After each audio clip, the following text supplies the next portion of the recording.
What's up, people? I am back for another video, and I know I was supposed to be doing this werewolf list, but time keeps pushing it further and further, so I'm just gonna push it back like maybe a week or two. But I will do, because I do think this list will probably be much bigger, is I will be doing my favorite vampire movies on Friday. So the schedule is I'm doing this video right now, Neverland Nightmare. I'm gonna review if Flight Risk is up, I'll do that. If not, I'll do Under Siege tomorrow. A bad Steven Seagal film on Wednesday. Thursday, I am gonna do Executive Decision that's also a Steven Seagal film. Along with, it's more of a Kurt Russell film, but it's one of the few Seagal films he just gets killed in the beginning. But because I've been wanting to roast Steven Seagal for a while now. Granted, Under Siege is actually a good movie, so that's not gonna be one I'm gonna roast him on. I'm thinking of Wednesday, because I've been wanting to not just roast Steven Seagal, but also do I haven't done a bad movie Wednesday in a minute, you know. So I figured, why not do one? So I'm gonna find something bad. That's part of the reason I announced doing that werewolf video like a long ass time ago, but I don't want to keep just dragging it. I do kind of want to do other videos, because I did want to review. I do want to review the Neverland Nightmare movie, and I actually wanted to do like an actual review.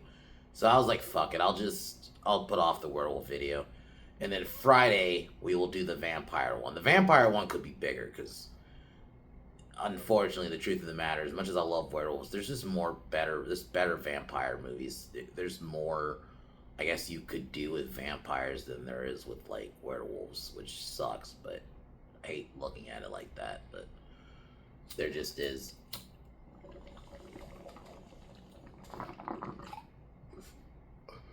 I have a feeling like that could be double digits. Like, the werewolf video is like 7, whereas the vampire video, there's a chance like this could be 10 to even, maybe even 15, depending on where we go. Definitely at least 10.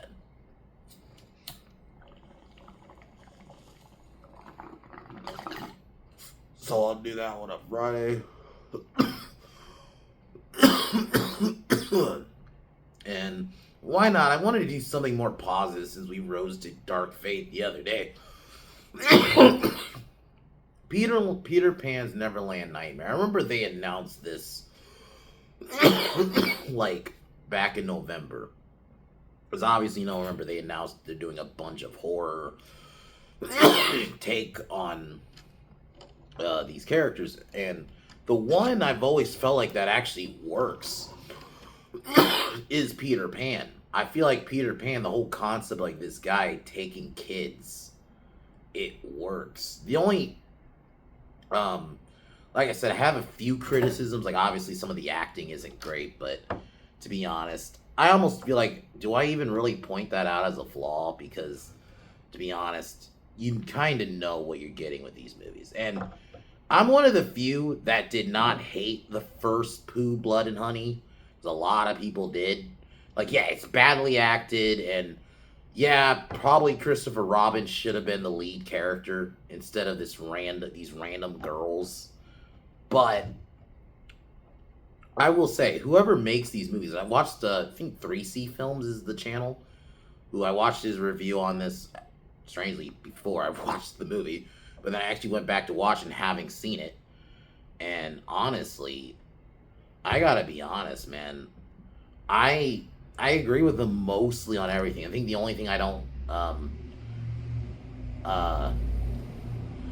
think it's not bad. I think I liked it a little bit more. Like, I break it down twice. Obviously, this is supposed to be setting up, because apparently they're doing a Pooh versus Pan movie, which I don't know how that's gonna work.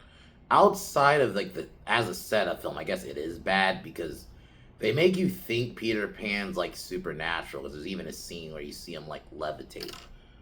But I don't know if that was supposed to just be a dream. I don't know what, because he does levitate. Or if he was just high. Or what, but Because the reveal is, yeah, he's just a normal killer. But if you separate it and just look at it as a horror take as a Peter Pan film, I actually think it delivers. One, I do like that they go more into the lore of it. You even get like a nice little animated take on Peter Pan in the beginning, where it gives you like the little animated story. And the animation isn't terrible that they use. Um, they have Hook in there.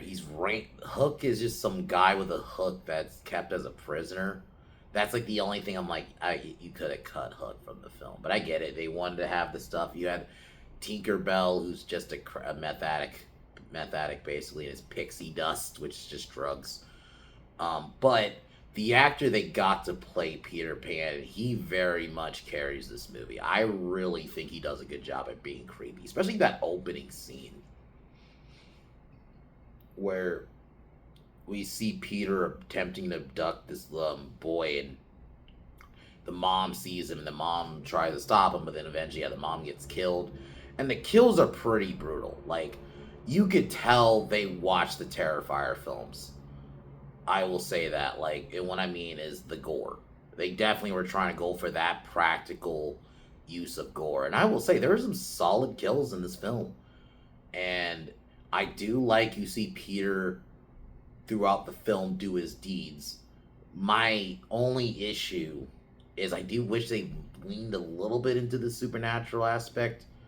But outside of that, that opening scene is great. Like, it's genuinely, I'm like, okay, this is actually a good horror opening.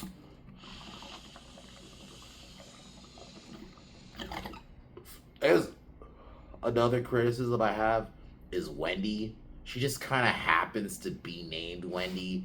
She doesn't have any actual ties to Peter Pan.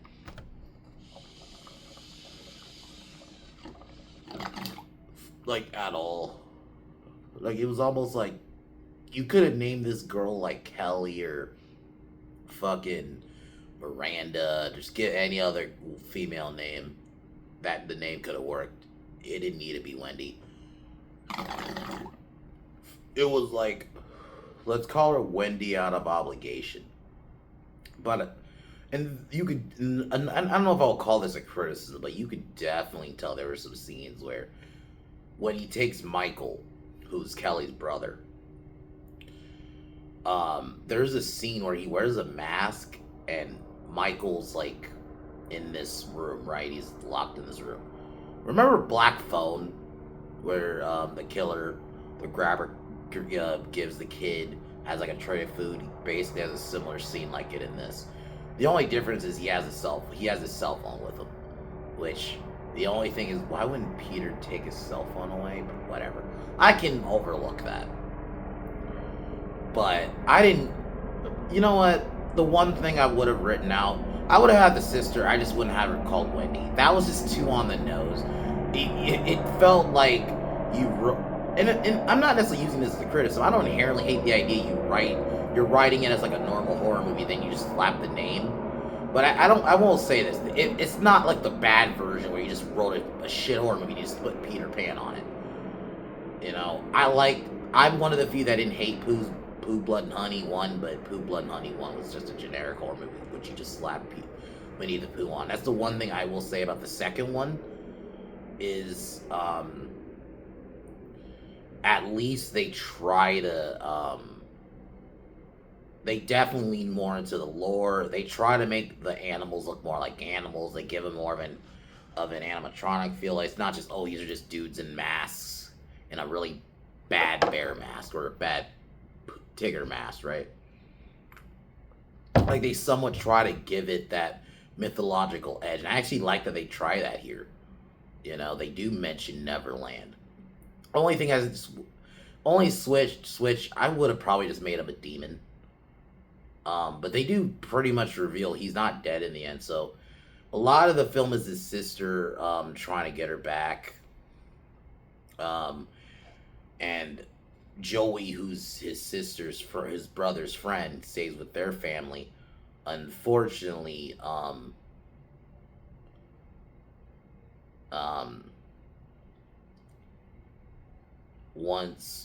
the scene where Peter breaks in and starts killing the family Joey's family is pretty sad. I actually thought that was another good sequence, and one of the best acted sequences from Wendy, because she does a really good job. Like, and I will give it to her. She doesn't do like the normal horror mistakes. Even when she sees her friend or sees people getting killed, she doesn't like start screaming when she's hiding. I hate that trope. I understand, it's fight or flight. You don't know what to do, and you're seeing someone get killed, but I also feel like you gotta have a little bit of a survival instinct there. Like, you're not. I get it. It's tragic to see someone die, but you shouldn't like let out a little scream to know where the killer is. But and another creepy scene. Actually, probably one of the best scenes in terms of like the genuine creepiness of Peter.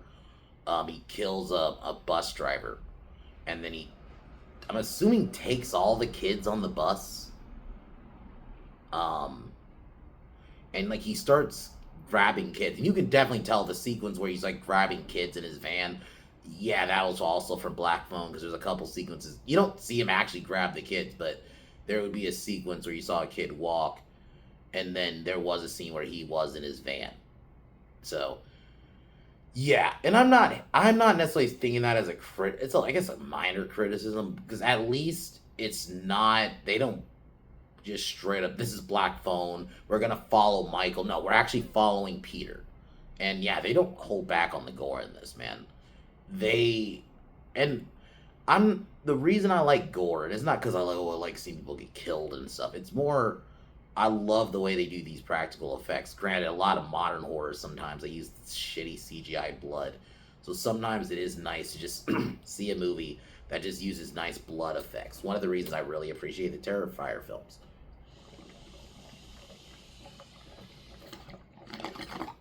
Like a big part of it, like it's not because like how violent the kills are. I just like how the use of practical effects is. I'm gonna be honest, I love that shit, man. Like the use of practical effects and certain like effects in movies, horror movies or action movies. Like I love that little the like details and stuff. So when I see a movie that just has some nice blood effects and nice like solid horror effects, I like it. Um,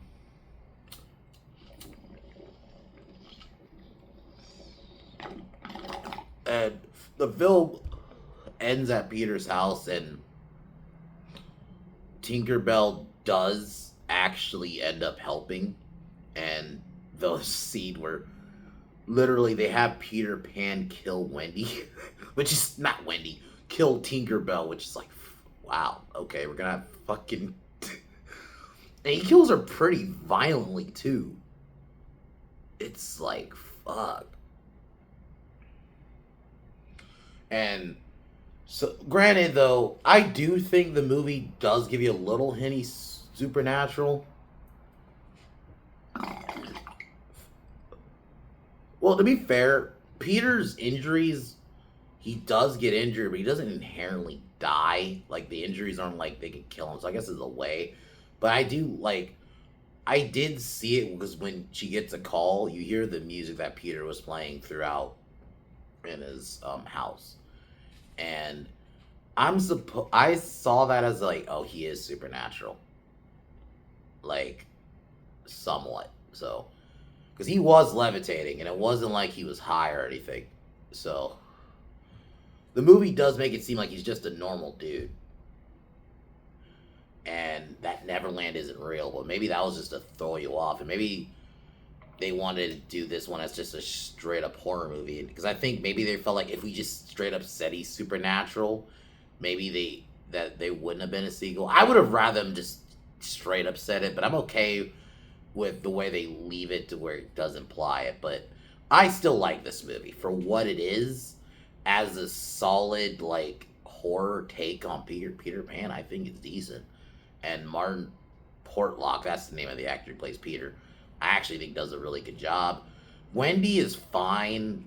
I don't need these characters to be like, it's a horror movie. So you gotta have these things where you gotta try to have characters. That's fine. My only thing is she shouldn't have been named Wendy. I would have just rather you just lean into, just have her be someone else. I get it. Maybe, or save the real Wendy for another film. Like, or I would have implied like Sorry, my nose itchy. I would have had Wendy be like one of his first victims or something. Granted, they do say that with Tinkerbell, because I think they imply that she's like one of his first people he's taken. But I would have rather like maybe you reveal later on that he did kill a girl named Wendy, because I think the Wendy in this just it felt like she could have literally been named anything else. She could have been Brenda. She could have been Lace. Like literally, think any other female name you could have just replaced the Wendy with in this movie, and it would have worked. That's my only gripe. But I guess Wendy as a character was fine. Her parents were just there. I think it was just the mom, but she was just there, but she's fine, I guess, serviceable.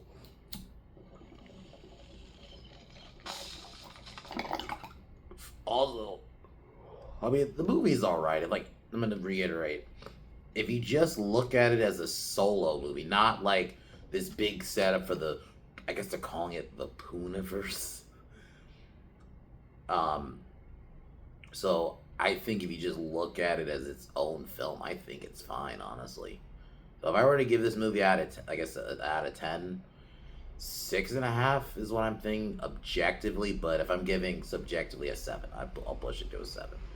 Because I would say this is definitely the best Poohniverse film for sure.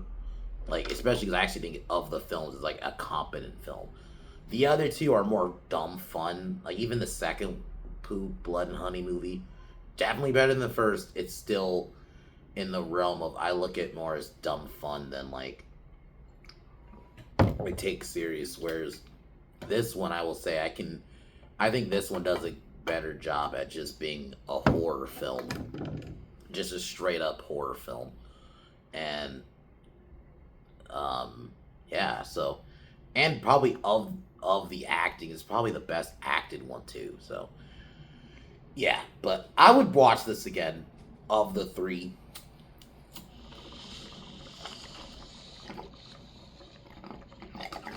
Anyway, let's get into the review. Tomorrow, I will be reviewing the first Under Siege. I'm only doing the first one because I don't even think Steven Seagal's in the second one. Under Siege is actually his best movie, and I'm not one who like hates Steven Seagal like some other people. I actually think he can be, well, good, not good, but like a competent action actor. But then he just got, like, later in life, he just started doing like vanity projects where he didn't care if the movie was good. It was just, oh, I want to just show how cool I am. Oh, I'm gonna get the hottest chicks. I'm gonna write myself getting the hottest chicks. There's even like one movie where he literally does fight. He does kung fu in a chair. So I think for Thursday, for like Wednesday, sorry, for one of like for Bad Movie Wednesdays, I'm gonna try to find one of his later bad movies. And oh my god, and some of his bad movies, he has this really bad, like, I don't know, is he going for like a southern accent? I don't know what he's going for, because he did not have that in Under Siege. And then like later in life, all of a sudden he has this like uber southern voice. Like, what the fuck? You don't talk like that. But Under Siege is good. I actually genuinely think that's a good movie, so I'll be doing that tomorrow. Link to Pin Down Podcast in the description. We just reviewed Raw a bit earlier, so we gave our thoughts on that. So watch that stream. And I'll also have the Spotify link in the description. But other than that, let's get into Neverland Nightmare.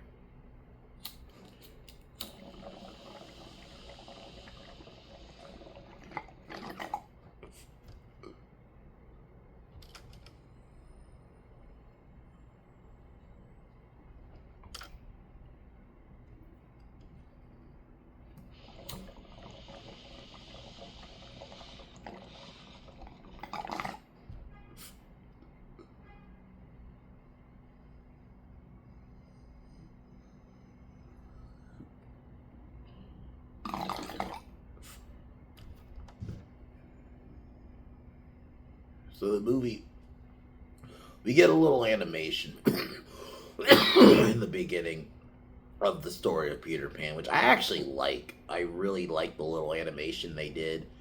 kind of like similar to the Pooh one, but I actually like this one. They do go into the lore because I felt like the Pooh one was more little Easter eggs than like lore. So, 15 years before, Peter Pan, he started off as a mime, and the film opens up with Peter. So we get him, basically him telling the story of Neverland is him telling the story to this kid named James, and his mom walks in, and Peter starts trying to take him, and Peter, like, and the thing is, he starts off like normal, well, not normal, but like he talks in a way where he is like able to like manipulate, like he starts off, I guess not normal, but normal enough for the kid, but then his mom stops him from trying to take him, and this is probably the scene that you saw in the trailer where he's like in this crevice and trying to grab the kid through, and he's like having this demonic voice. When he switches to that demonic voice, it's actually very well done. Like, and they got a good actor for the role. And yeah, he ends up killing the mom pretty brutally. Like she mutilates. Oh, she ends up injuring Peter's face during the fight, and that's how he basically has his injured face throughout later in the film. But he does mutilate her brutally. He does like a kill kind of similar to Art in Terrifier 3. He uses like I think it's like a box cutter or like a blade and like cuts her head open. It's not as like violent where Art like completely peeled the dude's face off. He didn't do that, but he did something like that, and then he ends up taking the kid. And it's almost like a first person view almost, where he like grabs the kid and you actually see his hand like right in front of him, and he grabs the kid and he's like, and he says some things. And I would say like that opening scene was actually good. That's what kind of hooked me initially. I was like, oh, okay, this opening scene's actually really good. And for me, especially in horror to me has always been, I'll say specific slasher. Great slasher. I'm not saying this is a great slasher, but I'll even say great to good slashers, to me, always have a good opening, or a solid opening. Obviously, the greats like Halloween, Scream. I'll even throw the first Friday the 13th. I actually really like the opening in that film. Even the OG Nightmare on Elm Street had a pretty eerie opening. So, if you can nail the opening, and I thought this film did it, I was like, okay, all right, we have a movie now. So the movie, now present day, we meet Wendy and Michael, who go to this like prep school. Michael gets a bite from his parents, and she ends up talking to her boyfriend, and Michael kind of goes off, and that's when he gets taken by Peter. And this scene is very kind of similar to Black Phone a little bit, where the only thing is he didn't do like the whole, well, because it's similar, like where he stops and he's like at a van, the killer's in the van, he ends up abducting him, and you do see him in a mask try to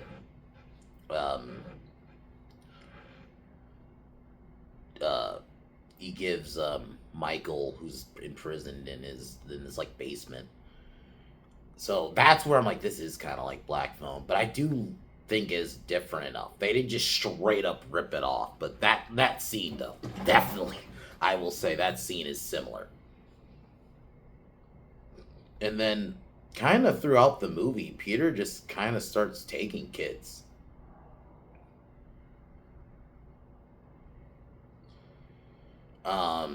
Like he just ends up taking kids. Like throughout the movie, you see him grab kids. There's a scene where he kills like a store owner to grab something, and then he ends up killing a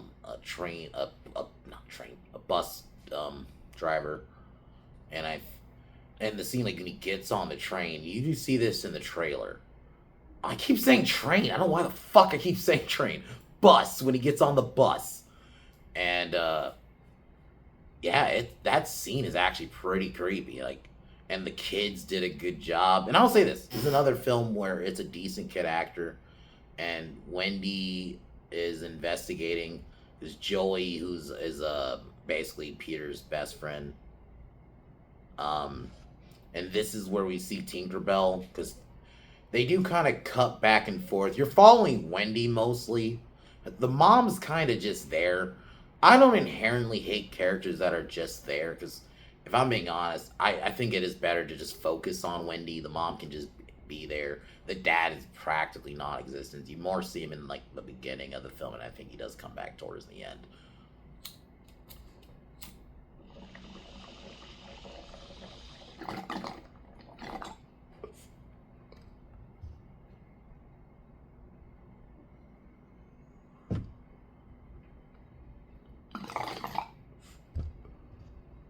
But when you're back at like with Michael, this is where you do meet Tinkerbell, and she just kind of basically telling me just listen.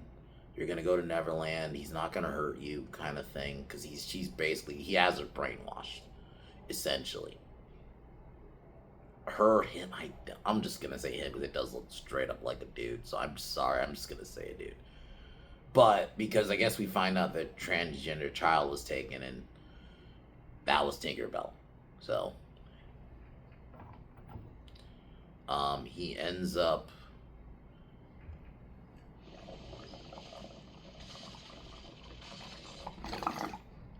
and he has Tinkerbell under his thumb basically because Tinkerbell's a drug addict. So um he basically can um uses drugs to control Tinkerbell essentially and keep him under his spell. I'm calling it a him. Sorry, don't fucking care. Um, then that night, Mia, Jesus Christ, fuck, come on. Mia's the mom. Joey's mom. Wendy ends up staying the night with Joey's family, and Peter breaks in. And this is actually another, like, they really do nail the slasher aspect. I actually think this is one where you can be, I think if you're grossed out by, like, uber violence, I guess don't watch it. But I would argue this movie isn't necessarily scary. Granted, scary to me, my scale for scary is different than a lot of people. Like, I have a high, I usually don't get, a lot of things don't scare me. At least within horror, usually. But because I generally, for me, horror a lot of the time, maybe when I was younger, it did scare me, but nowadays I just like watch them as films now, genuinely for the most part. Even like stuff with like ghosts and demons, even that, I'm like, it does, I guess in theory, freak me out, but I can still kind of go into these and watch these as a movie. But I feel like if for a person even like who's usually like easily scared and don't really like horror, I feel like this one you can watch, you're not gonna get scared. It's more gory if anything. So um he ends up killing basically Joey's family and taking Joey. Um and I do like that Wendy was smart throughout this when she's trying to hide from Peter. She tries to not make noise. She fools Peter into thinking she's under the bed when she actually climbed out of the windows, hiding like on the side of the house. Um, when she sees, I think this is when she sees Steven. He's like holding his throat, so she knows something's going on. But because there'd be a lot of movies where they would write it to have fucking Wendy, they would probably just have Wendy like make a little noise like when she sees, and I get it, it's a scary situation, but it at the same time I think a lot of people, even if they would freeze, but I feel like they would still be smart enough. I'm not gonna try to not make noise when you're seeing the killer right in front of you killing. And I understand it's hard to do because you're watching this killer kill someone you know, or just kill someone in general, but especially someone you know right in front of you and you can't react, you know. So I do like that they wrote her smart. But Mia basically, she ends up running into Mia because Mia's like tied up. But then um, Peter hears the noise. He hears people or Mia's voice, and then when she basically Mia essentially sacrifices her. I'll give Mia credit, like she sacrifices herself for Wendy essentially because she makes it. She kind of throws. She tells Wendy to go hide, and basically she knows that she's gonna die essentially. So to give Wendy a chance to get away, Peter ends up leaving and taking Joy with him. This is where she follows Peter to his house. The only criticism, and I don't know if maybe Peter just wasn't paying attention, but Wendy was driving awfully close, and I'm like, does he not notice this person following him? And I get it when you're driving, but this where they were driving, it is like kind of isolated. Whatever. I know that's like a nitpick, but it's just little things like that that I do kind of have to point out. Um, Wendy breaks in, um, and she runs into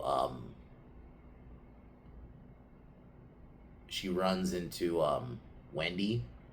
No, Wendy runs into Tinkerbell, and Tinkerbell kind of. This is at this point where Tinkerbell's kind of starting to feel like, okay, something's going on.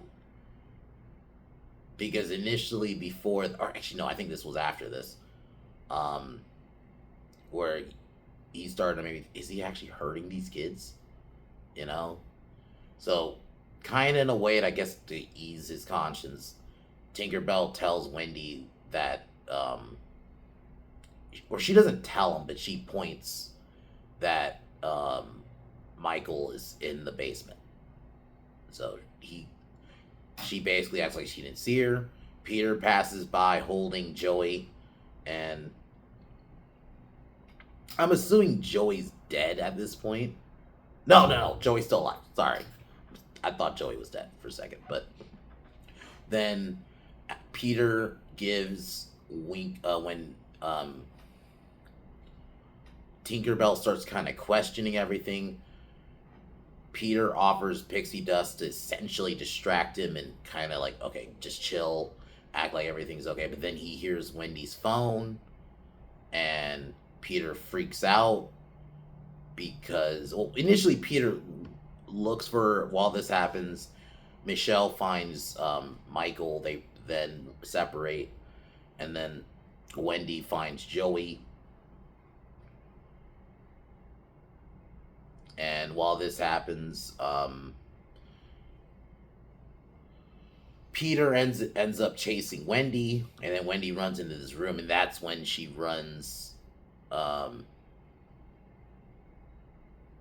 Hook, who basically is just a dude with a hook hand. It's like one of, I think it's one of Peter's victims that is just mutilated, and he just has him prisoner for some reason. It doesn't make any sense. That's the other, like, nod I would have just cut out. I get you wanted to have someone have a hook hand. You could have found another way. Maybe there's a pirate, like, there's a scene where Peter, I don't know, for some reason goes to some kind of seafood restaurant or fast food place, and there's a pirate, and he could just be named Hook, and he has a hook hand. It could just be someone in a costume. I think that would have worked better than just having him just in this house. Was not really explained, because they don't even call him James. They just say Hook in the movie. And I think unless you know James Hook is the name of Hook in the actual, like, story, you're not gonna actually know. It's random. It's random as fuck how they have Hook in this movie. I will say.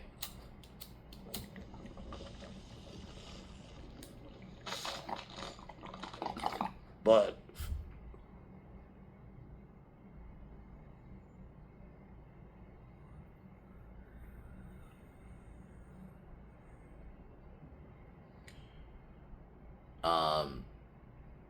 they end up getting separated. Peter starts attacking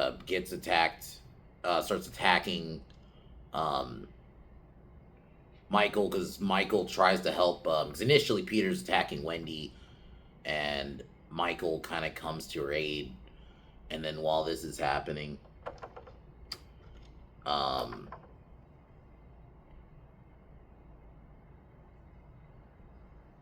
and after this, Tinkerbell ends up betraying Peter, and then Peter ends up killing her pretty brutally. So yeah, they have Peter Pan pretty much just kill Tinkerbell in name only, because yeah, and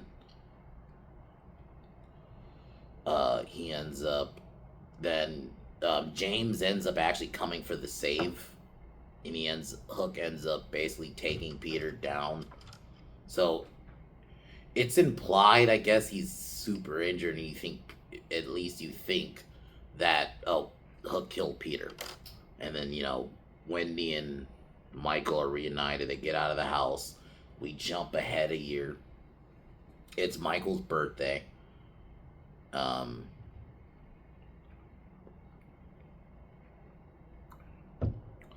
And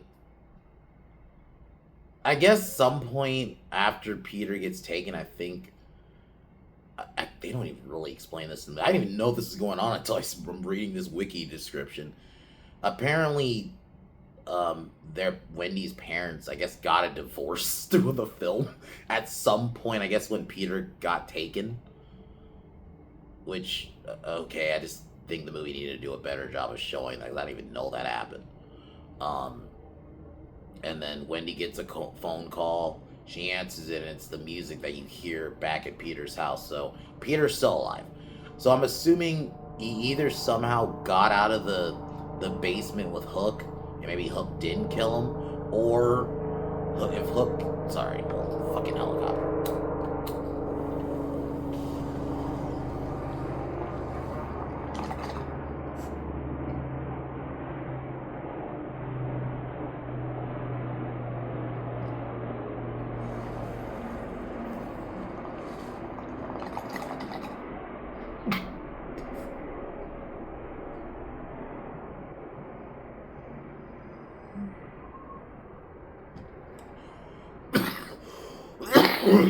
So I'm assuming either Peter somehow just got out, and maybe that's what it had. He's just badly injured, and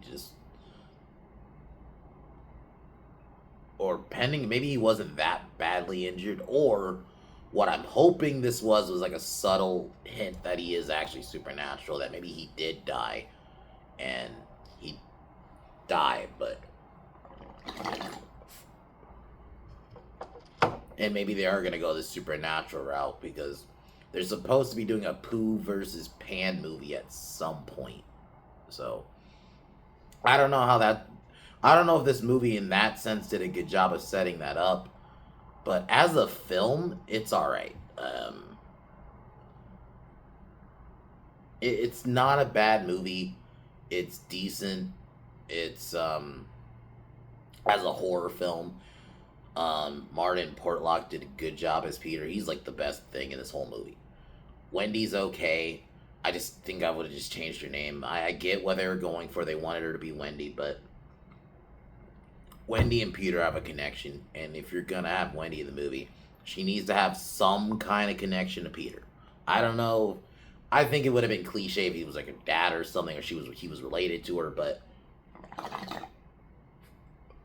or maybe he had some kind of strange, like, attraction to her, like some way when he sees her, like, oh, I gotta get this one. I would have had, maybe instead of taking Michael, he should have taken Wendy, and I think that would have worked better. Now that I think about it, I would have switched it. One, I would have had Wendy be I would have probably switched the ages too. I would have had Wendy, instead of being the older sister, it would have been an older brother, and maybe Michael's the older brother, and Wendy's the little sister. I think that would have worked better, because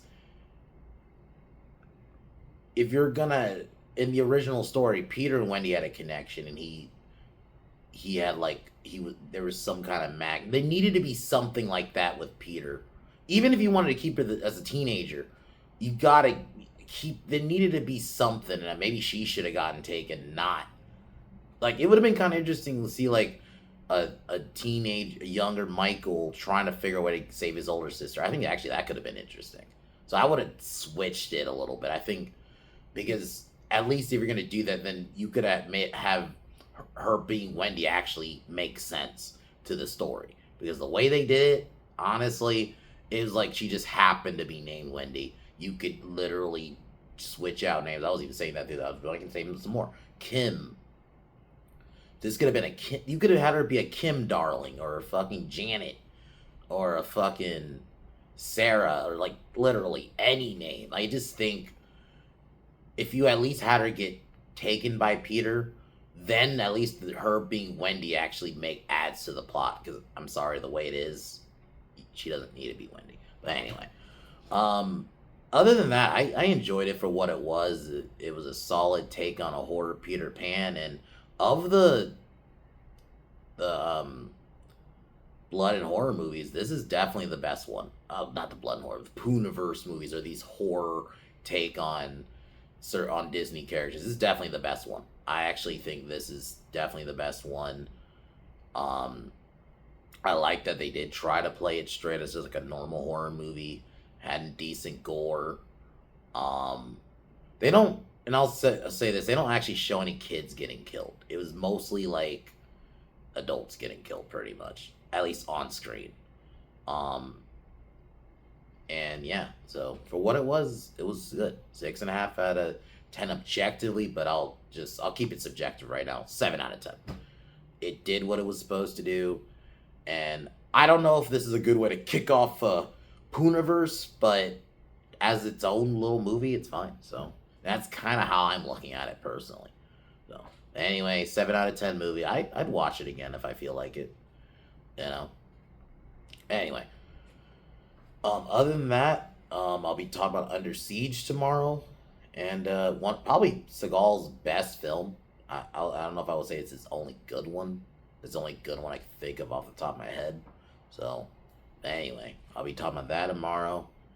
I'll eventually do that werewolf video, but I'm just gonna do the vampire one because I actually think that one could be much more creative for a video. So I'll be doing that one on Friday. Wednesday, I'll find a bad Seagal film. Thursday, I guess technically we're kind of doing a Seagal film, but he gets killed off. So it's a Kurt Russell movie. It's Executive Decision. Very underrated action film of that time. Because I feel like when we talk about like action films, especially from like the 80s and even up to like the mid 90s when this came out, because this came out like 96. This one doesn't get talked about a lot. I actually think it's good. It's Die Hard on a plane, basically. Terrorists take over a plane, so Kurt Russell's team has to stop it. So I like the movie. I've watched it a lot as a kid, so I'll be talking about that on Thursday. Sorry, but anyway, so that's my schedule so far this week. Figure out what I'm gonna do on the weekend. But yeah. Subscribe to Pin Down Podcast. We will be live again on Wednesday.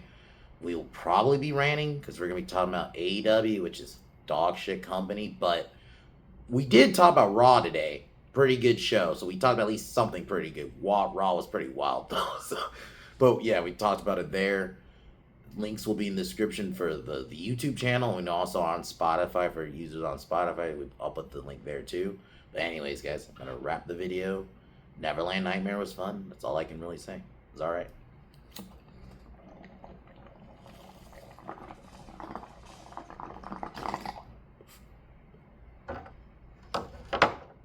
Alright, y'all. Talk to y'all later. Peace.